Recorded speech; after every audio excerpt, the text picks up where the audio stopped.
Selection park के online learning platform पे। दोस्तों आज हम बात करेंगे हमारा जो 29 तारीख को हाई स्कूल का यूपी बोर्ड एग्जाम संस्कृत का भाई पेपर है। ठीक है, हमको संस्कृत का पेपर है, तो सरकार हमको संस्कृत के पेपर में अच्छे मार्क्स कैसे अचीव करना है, कैसे प्रश्न आता है, इस सब पर हम चर्चा करेंगे। ठीक है, तो एक मोटिवेशनल कोट के साथ स्टार्ट करते हैं। देखिए, थोड़ा सा कमजोर हूँ लेकिन किस्मत का मारा नहीं हूँ, थोड़ा सा कमजोर हूँ लेकिन किस्मत का मारा नहीं हूँ, बस लड़खड़ा कर गिरा हूँ, बस लड़खड़ा कर गिरा हूँ, अभी मैं हारा नहीं हूँ। तो दोस्तों अभी हम हारे नहीं हैं और अभी हम संस्कृत में अच्छे मार्क्स अचीव कर सकते हैं। ये हमारे अंदर जो मतलब जज्बा होना चाहिए कि अभी हम संस्कृत में अच्छे मार्क्स अचीव कर सकते हैं, हम हारे नहीं हैं। देखिए जो बोर्ड में लिखा है मिशन यूपी बोर्ड, ये हमारी सीरीज है। ठीक है, मिशन यूपी बोर्ड ये हम हरदम लिखेंगे, मतलब जब जब आपको गाइड करेंगे एग्जाम के समय। ठीक है, तो mission UP board exam 2022, mission UP board 2022। देखिए जो आपका संस्कृत का दोस्तों मेरे प्यारे बच्चों हाई स्कूल वाले संस्कृत का जो प्रश्न पत्र आपका होगा वह हमारा 3 घंटे 15 मिनट का होगा। इस पर हम सब चर्चा करेंगे। ठीक है,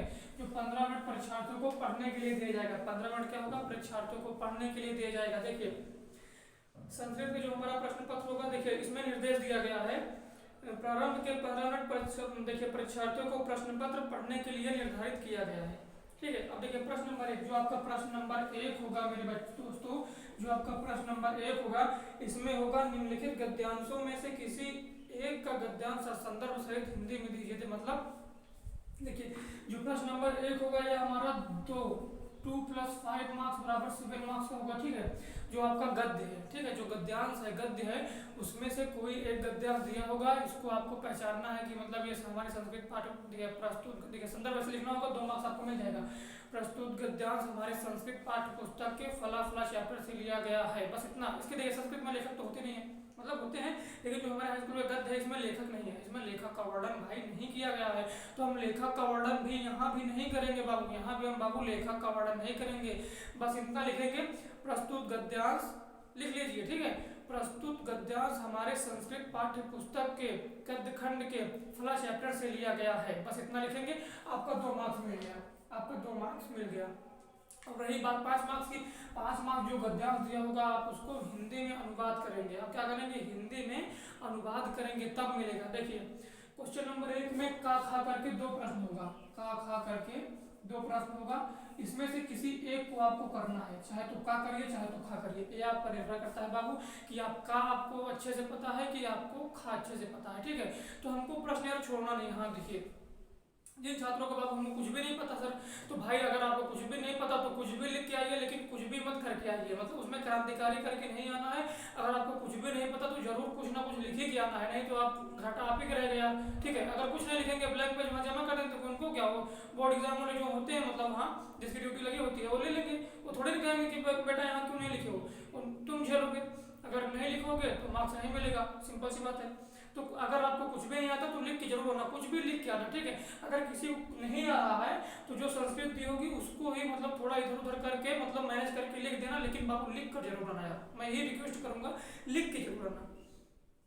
ठीक, अब देखिए क्वेश्चन नंबर 2 आपका क्या पूछेगा, क्वेश्चन नंबर 2 पूछेगा मेरे भाई निम्नलिखित पाठों में से किसी एक पाठ का सारांश हिंदी में लिखिए। देखिए जो गद्य खंड है इसमें से पाठ जो है इसका आपको सारांश लिखने को आएगा। जैसे आ गया कवि कुलगुरु कालिदास, मतलब कालिदास के बारे में पूरा पाठ का सारांश लिखिए लगभग 2.5-3 पन्ने में।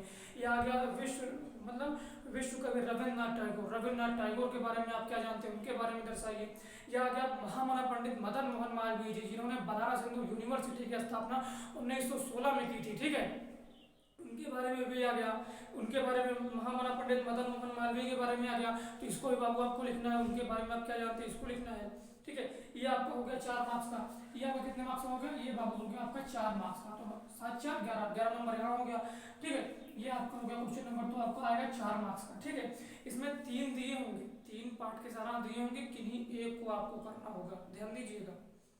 अब देखिए क्वेश्चन नंबर 3 क्या पूछेगा बाबू, क्वेश्चन नंबर 3 मेरे सरकार ये पूछेगा कि निम्नलिखित श्लोकों में से किसी एक श्लोक का मतलब जो हमारा श्लोक है उसका लिखना है। ठीक है, तो संदर्भ सहित व्याख्या मतलब क्या, संदर्भ सहित अनुवाद करना है। तो देखिए प्रस्तुत देखिए सिंपल सी बात है, जैसे हम आपको इसमें बताएं वैसे इसमें प्रस्तुत श्लोक हमारे संस्कृत पाठ्य पुस्तक के श्लोक खंड से फला फला चैप्टर से लिया गया है, बस इतना लिखना, आपको 2 मार्क्स मिल जाएगा। और रही बात 5 मार्क्स की, ठीक, 5 मार्क्स की जो श्लोक दिया होगा उसका अर्थ लिख देना, 5 मार्क्स को मिल जाएगा। यहाँ बाबू आपको 7 मार्क्स मिल गया, क्वेश्चन नंबर 3 में आपको 7 मार्क्स मिल गया, ध्यान दीजिएगा। ठीक है, अब देखिए हम बढ़ते हैं क्वेश्चन नंबर 4 पर। क्वेश्चन नंबर 4 देखिए क्या है। क्वेश्चन नंबर 4 देखिए निम्नलिखित सूक्तियों में से किसी एक सूक्ति का संदर्भ सहित व्याख्या कीजिए। देखिए जो सूक्ति आती है उसको भी आप देखिए, जैसे इसमें दिया है मूढ़े पाषाण खंडे सुरत्न संज्ञा विधीयते या समत्वम योग उच्चते, मतलब यार देखिए 3 सूक्ति होगी, किसी एक सूक्ति का संदर्भ सहित व्याख्या करना होगा। इसके लिए भी आपको 3 मार्क्स, अगर आप संदर्भ लिखेंगे तो 1 मार्क्स प्लस 2 मार्क्स व्याख्या का, इसके लिए आपको 3 मार्क्स निर्धारित किया गया है बोर्ड द्वारा। ठीक है, अब देखिए क्वेश्चन नंबर 5 पर हम बात करते हैं। क्वेश्चन नंबर बाबू हम 5 पर आते हैं। देखिए इसमें दिया है निम्नलिखित में से किसी एक श्लोक का संस्कृत में अर्थ लिखिए। देखिए इसमें श्लोक दिया होगा बाबू, इसमें क्या दिया होगा, इसमें सर श्लोक दिया होगा, आपको उसका अर्थ संस्कृत में लिखना होगा यार। इसका अर्थ किसमें लिखना होगा, संस्कृत में लिखना होगा। तो इसके लिए आपको 5 मार्क्स बोर्ड द्वारा इशू किया गया है। इसके लिए आपको 5 मार्क्स बोर्ड द्वारा इशू किया गया है। ठीक है, हमारे तुम्हारे द्वारा नहीं। अब देखिए यहाँ तक हो गया। अब देखिए क्वेश्चन नंबर 6। अब देखिए क्वेश्चन नंबर 6 में क्या पूछेगा। क्वेश्चन नंबर 6 में पूछेगा निम्नलिखित में से किसी एक पात्र पर चरित्र चित्रण लिखना है। चरित्र चित्रण, चरित्र चित्रण जैसे उसमें मेढक वाला है ना, क्या नाम था, गंगा ऐसे कुछ नाम था ना, मेढक वाला है यार, 3-4 साल हो गए तो भूल गया हूँ, है ना एक मेढक वाला जो कुआं में गिर जाता है, मेढक वाला है। ठीक है, देखिए इसमें दिया है महात्मा स्मरणीय पाठ के आधार पर महात्मा गांधी का चरित्र चित्रण। तो महात्मा गांधी के बारे में क्या जानते हैं आप, उसके बारे में आप बढ़िया विधिवत लिखिए। ठीक है, और देखिए जीमूतवान पाठ के आधार पर जीमूतवान का चित्रण है, इसके बारे में मतलब 3 दिया होगा, 3 में से 1 करना होगा।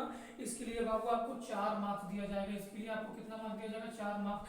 फिर मैं वही बात कर रहा हूँ, अगर आपको नहीं आता है तो कुछ लिख के आइए, लेकिन यार खाली पेपर मत जमा करिए। अगर 3 घंटे आप बैठे हैं, बताइए बोर्ड में आप गए, ठीक है, बोर्ड में आप गए, वहाँ 3 घंटे बैठे हैं तो क्या मतलब रहेगा, कुछ मतलब रहेगा। इसकी कापी झाँको, उसकी कापी झाँको, इसकी कापी झाँको, उसकी कापी झाँको, इससे क्या मतलब है यार, इससे कुछ भी मतलब नहीं है। अगर आप बोर्ड पेपर में अपने माँ बाप के ऊपर भरोसा जता के गए हैं, मतलब अपने ऊपर भरोसा जता के गए हैं या फिर कॉन्फिडेंट के साथ गए हैं, तो बोर्ड एग्जाम में कॉपी यार लिख ही क्या करना यार, मतलब खाली मत जमा करना। खाली जमा करने से क्या मतलब है यार, खाली जैसे कहते हैं ना, खाली दिमाग शैतान का घर, तो बस वैसे ही। ठीक है, समझ गए होंगे, समझदार है। अब देखिए क्वेश्चन नंबर 7 आपका आ गया। क्वेश्चन नंबर 7 बाबू है कि किन्हीं 2 प्रश्नों का उत्तर संस्कृत में लिखिए। इसके लिए आपको 2.5 मार्क्स दिया होगा, 5 मार्क्स इसके लिए अवेलेबल कराया जाएगा। इसके लिए 5 मार्क्स आपको।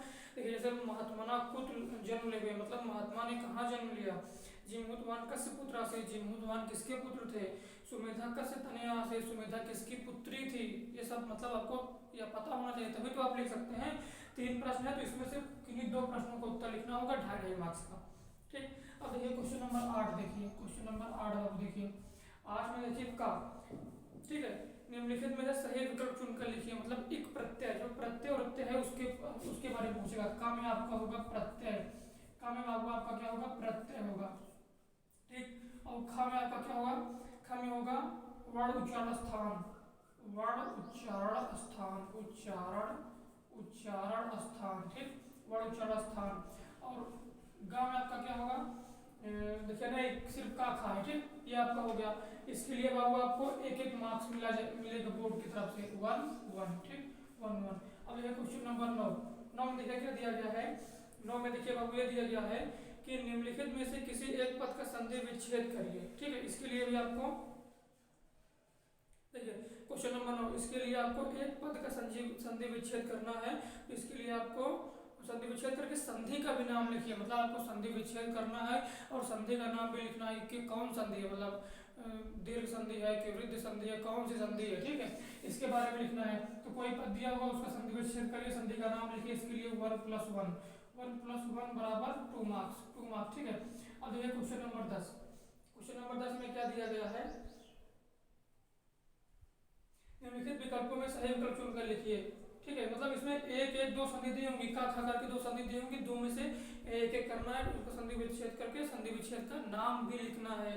ठीक है, अब देखिए निम्नलिखित में से किसी एक पद का शब्द रूप लिखिए। ठीक है, जैसे राजन तृतीय व्यक्ति कुशल, मतलब यार क्या करना है।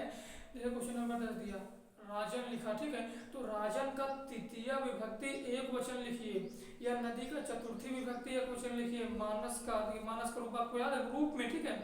पंचमी विभक्ति द्विवचन लिखिए। तो इसको यार आपको पता होगा तो आप तुरंत लिख लेंगे, ठीक है। इसके लिए आपको 1 मार्क्स अवेलेबल कराया जाएगा बोर्ड की तरफ से, जो वहाँ एग्जामिनर होंगे वो देंगे। अब देखिए क्वेश्चन नंबर 11। अब देखिए क्वेश्चन नंबर 11 ऐसे मतलब उसमें भी मिलेगा तो 1 मार्क्स और मिलेगा इसमें, मतलब का खा करके है, ठीक है। तो ये 2 मार्क्स आपका हो गया। का खा करके है, ये का है, ये खा है, ठीक है। का खा करके 2 मार्क्स आपका हो गया। अब देखिए क्वेश्चन नंबर 11। क्वेश्चन नंबर 11 में वो क्या कहता है कि निम्नलिखित धातु रूप निर्देश लिखिए। मतलब क्वेश्चन नंबर 11 में आपको ऐसे बता दे रहा हूँ। तो ये क्वेश्चन नंबर 11 में धातु रूप लिखना है। जैसे हो गया भू लोट लकार मध्यम पुरुष एक वचन लिखिए, या आस्था लट लकार प्रथम पुरुष द्विवचन लिखिए, या द प्रश्नपद लंग लकार उत्तम पुरुष एक वचन लिखिए। क्वेश्चन नंबर 11 और क्वेश्चन नंबर 11 में भी का खा है, तो इसके लिए भी आपको 1 + 1 = 2 मार्क्स बोर्ड द्वारा मिलेगा। 2 मार्क्स इसके द्वारा मिलेगा, बोर्ड द्वारा मिलेगा, यूपी बोर्ड द्वारा, ठीक है। अब देखिए क्वेश्चन नंबर 12। क्वेश्चन नंबर 12 क्या कहता है? क्वेश्चन नंबर 12 बाबू ये कहता है कि निम्नलिखित समस्त पदों में किसी एक पद का समास विग्रह कीजिए। इसमें भी का खा दिया होगा, सब एक शब्द का करोगे तो 1 मार्क्स, एक शब्द का करोगे तो 1 मार्क्स बराबर 2 मार्क्स। इसके लिए भी आपको 2 मार्क्स मिलेगा, ठीक है। अब देखिए क्वेश्चन नंबर 13। देखिए क्वेश्चन नंबर क्या, क्वेश्चन नंबर 13, ठीक है।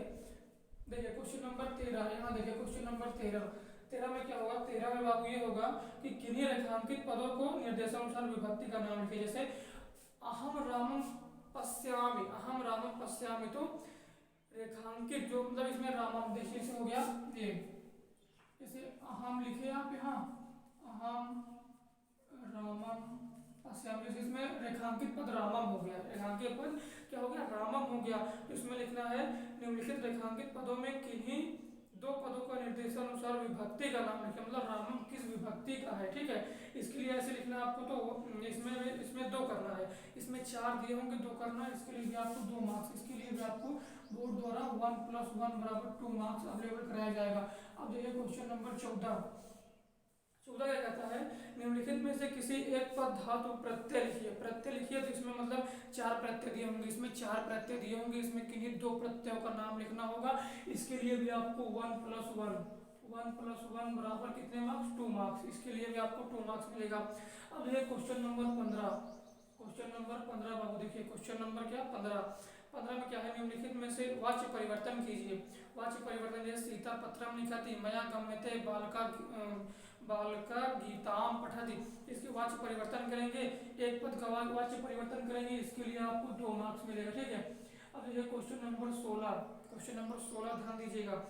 16 में क्या है? निम्नलिखित में संस्कृत में अनुवाद कीजिए। संस्कृत में अनुवाद कर लेना यार, 6 मार्क्स का है, ठीक है।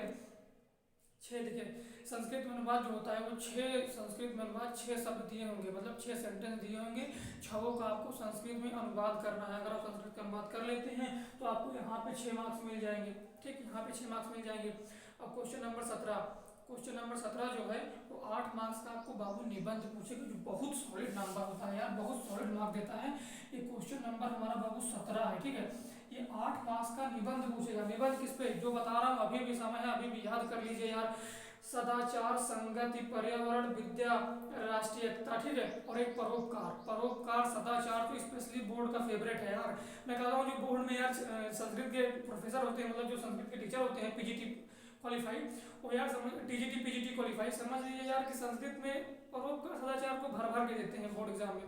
अभी क्वेश्चन बैंक पिछले साल की खोलिए, उसमें देखिए सदाचार परोपकार नहीं होगा तो मुझसे मैसेज करना, ठीक है। देखिए इस पे आप देखिए, इसके लिए आपको 8 मार्क्स अवेलेबल होगा, इसके लिए आपको 8 मार्क्स मिलेगा, ठीक है। अब देखिए क्वेश्चन नंबर 18 बाबू देखिए, क्वेश्चन नंबर 18 क्या कहता है? निम्नलिखित में से किन्हीं 4 पदों का संस्कृत वाक्य, देखिए वाक्य प्रयोग करना। जैसे चोर दिया हुआ है ना, तो वाक्य प्रयोग कर दीजिए। राम चोर है, वह मतलब अपने माता पिता का पैसा चुरा के भाग गया, कुछ भी, ठीक है, कुछ भी कहते हैं ना, कुछ भी, तो कुछ भी नहीं करना वहाँ पे कुछ भी नहीं करना है। सब मतलब जो जैसे प्रश्न पूछे उसी के हिसाब से करना है, नहीं कुछ भी लिख के चले वहाँ पे, ऐसा नहीं करना। इसके लिए आपको 4 मार्क्स मिलेगा। 4 पद दिए होंगे, जैसे गणेशाय त्वम सदा अत्र गच्छाम कृत्वा प्रातः देखिए ऐसे मतलब ऐसे शब्द दिए होंगे संस्कृत के, उसको आपको वाक्य प्रयोग करना है। तो आपको आइए जुड़ाते हैं, मतलब 70 नंबर का ये पेपर हुआ कि नहीं। ठीक है, 70 नंबर का बाबू ये पेपर हुआ कि नहीं आपको देखिए बताते हैं। देखिए यहाँ पे हमारा 7 मार्क्स, 7 4 11 4 15, 15 7 22, 3 25। ठीक, देखिए 5 देखिए यहाँ से 25 4 29, 29 5 29 5 34 35 36 37 38 39 40 41 42 43 44। ठीक, अब यहाँ देखिए 45 46 47 48 49 50 6 56 हुआ 56। 56 8 बाबू, 56 8 कितना हुआ? 56 8 बाबू हो गया। बताइए, आप बताइए। 64 सॉरी 66 66 हुआ। 56 8 हो गया 66। और 4 मार्क्स ये 70, 4 मार्क्स ये 70 नहीं, 2 मार्क्स का मैं लोचा हो रहा है यार, 2 मार्क्स का कहीं हो रहा लोचा, 2 मार्क्स का शायद नहीं जोड़े हैं। तो हाँ टोटल देखिए, टोटल आपका पेपर होगा 70 मार्क्स का। ठीक है, टोटल बाबू आपका पेपर होगा 70 मार्क्स का। आपको घबराना नहीं है, आराम से पेपर देने जाना है। और देखिए फिर मैं एक बात कहूँगा यार, फिर मैं यही बात फिर से मैं रिपीट करूंगा कि यार अगर आपको पेपर नहीं आता है तो आपको छोड़ के नहीं आना है भाई। यार हाथ जोड़कर विनती कर रहा हूँ, पेपर में छोड़ कर कुछ मत आना। अगर देखिए अच्छा मेरी एक बात मतलब एक कहानी सुनिए आप पहले। आप पेपर देने गए हैं, घर वाले क्या सोचेंगे, मैं लड़का मैं लड़की पेपर देने गए हैं। ठीक है, जो भी हो, बॉयज़ हो या गर्ल्स हो, मैं लड़का मैं लड़की पेपर देने गए हैं। घर वाले आपसे खूब उम्मीद लगा के बैठे हुए हैं। ठीक है, कि मैं लड़का लड़की पेपर दे के अच्छे से आएंगे, सब अच्छा होगा, अच्छे मार्क्स होंगे और सब शुभ शुभ होगा। अगर आप यार वहाँ काफ़ी छोड़ कर आते हैं, आपको नहीं पता है, तो आप उसमें फेल हो जाएंगे। मैं मानता हूँ कि हाई स्कूल में एक सब्जेक्ट में 2 सब्जेक्ट में फेल हो जाओ तब भी पास हुआ रहता है, लेकिन यार मार्कशीट में तो आपकी यफ चढ़ जाएगा।